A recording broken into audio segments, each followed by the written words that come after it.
কথায় বলে রাজনীতি সম্ভাবনাময় শিল্প। রাজনীতিতে সূক্ষ্ম খেলা না থাকলে কি জমে? স্পিকার ইস্যুতে কংগ্রেসের আনা অনাস্থা প্রস্তাব, আর সেখানে তৃণমূলের চুপ থাকার পিছনে কি কোনো রাজনৈতিক সূক্ষ্ম খেলা রয়েছে? তার কারণ, জ্ঞানেশ ইস্যুতে তৃণমূল কংগ্রেসের ইমপিচমেন্ট প্রস্তাবে কংগ্রেসের চুপ থাকা কি এবার স্পিকার ইস্যুতে তৃণমূলের চুপ থাকা কারণ? সেরকমই অঙ্ক দেখছে রাজনৈতিক মহল। লোকসভার স্পিকার ওম বিড়লার সভা পরিচালনা পক্ষপাতদুষ্ট, এই অভিযোগে ওম বিড়লার বিরুদ্ধে অনাস্থা আনল কংগ্রেস। মঙ্গলবার দুপুর 1:14 নাগাদ সংসদে বিধি এবং কার্যপ্রণালীর রুল 94C অনুযায়ী ওই নোটিশ জমা দেওয়া হয়। অনাস্থা প্রস্তাবের পক্ষে আপাতত 118 জন সাংসদের সমর্থন। কংগ্রেস ছাড়াও প্রস্তাবে সই করে সপা ডিএমকে সাংসদরা। এক নজরে দেখে নেওয়া যাক কি কি ইস্যুতে স্পিকারের বিরুদ্ধে অনাস্থা আনতে চায় কংগ্রেস সহ বিরোধী দলগুলি। মূলত 4টি কারণকে সামনে রেখে অনাস্থা প্রস্তাব আনা হয়। বিরোধী দলনেতাকে সংসদে বলার সুযোগ না দেওয়া, বিরোধী 8 সাংসদকে সাসপেন্ড করা, বিজেপি সাংসদ নিশিকান্ত দুবের বিরুদ্ধে ব্যবস্থা নেওয়ার দাবি। এদিকে তৃণমূল কংগ্রেস স্পিকারের বিরুদ্ধে অনাস্থা প্রস্তাবে স্বাক্ষর করেনি। তৃণমূল কংগ্রেসের সাংসদ অভিষেক বন্দ্যোপাধ্যায়ের মতে, বিরোধীদের প্রথমে স্পিকারের কাছে তাদের দাবিগুলি তুলে ধরে একটি যৌথ চিঠি লেখা উচিত ছিল। শুধরানোর জন্য 3 দিন সময় দেওয়া উচিত ছিল। স্পিকারের বিরুদ্ধে অনাস্থায় সই করতে বা অনাস্থা প্রস্তাবে সই করতে তৃণমূলের কোনো অসুবিধা নেই বা আপত্তি নেই।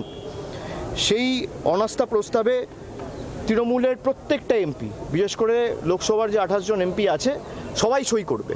কিন্তু আমাদের বক্তব্য যে আগে অনাস্থা প্রস্তাব আনার আগে একটা চিঠি যৌথভাবে প্রত্যেকটা রাজনৈতিক দল যারা ইন্ডিয়া অ্যালায়েন্সের শরিক, তারা সবাই মিলে সই করে স্বাক্ষর করে একটা চিঠি লোকসভার স্পিকার বা অধ্যক্ষের কাছে জমা করুক। এরপরে প্রশ্ন উঠতে শুরু করে, তাহলে স্পিকারকে নিয়ে রণে ভঙ্গ দিল তৃণমূল? এ নিয়ে অবস্থান স্পষ্ট করেন অভিষেক বন্দ্যোপাধ্যায়। বিজেপি আর আমাদের মধ্যে পার্থক্য কি? উপরাষ্ট্রপতিকে কথা শুনছে না বলে এক ঝটকায় সরিয়ে দেওয়া হচ্ছে। আমরা এদের মতো নই। এদের আর আমাদের মধ্যে পার্থক্যটা তো এখানেই। আমরা সুযোগ দিই। সুযোগের যদি আপনি উত্তর না দেন বা সদুত্তর আমরা না পাই, তখন আমরা তো নিশ্চয়ই করব। তৃণমূলের ধীরে চলো নীতিতে সায় দিল না কংগ্রেস। এরকম কোনো নিয়ম পার্লামেন্টে আছে কিনা জানা নাই। আগে চিঠি, তারপরে 3 দিন অপেক্ষা, তারপরে অনাস্থা প্রস্তাব। তৃণমূলের পক্ষ থেকে হয়তো নতুন নিয়মকানুন প্রয়োগ করার চেষ্টা করা হচ্ছে। আসলে কিছুই না, এটা বিজেপি পার্টি এবং সেই সুবাদে স্পিকারের বিরুদ্ধে এমন কিছু বলা করা উচিত নয় যাতে বিজেপি ক্ষুণ্ণ হয়, বিজেপি ক্রুদ্ধ হয়। এটা হচ্ছে মেন কথা। ইন্ডিয়া জোটের কয়েকটি দলকে নিয়ে বড় দাদার মতো স্পিকারের বিরুদ্ধে অনাস্থা আনল কংগ্রেস। তাহলে কি ফের বিরোধী ঐক্যে ফাটলের ইঙ্গিত? প্রশ্ন তুলছেন রাজনৈতিক বিশ্লেষকরা।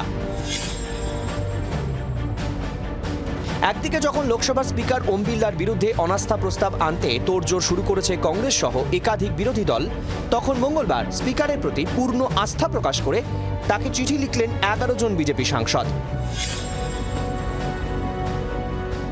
চলতি বাজেট অধিবেশনে একাধিক ইস্যুতে কংগ্রেসের সঙ্গে তৃণমূলের সেই সখ্য চোখে পড়ছে না।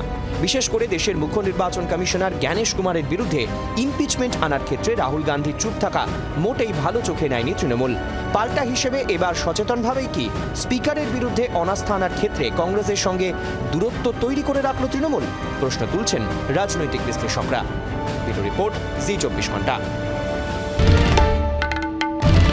বাংলার আওয়াজ, বাঙালির আবেগ, জি 24 ঘন্টা।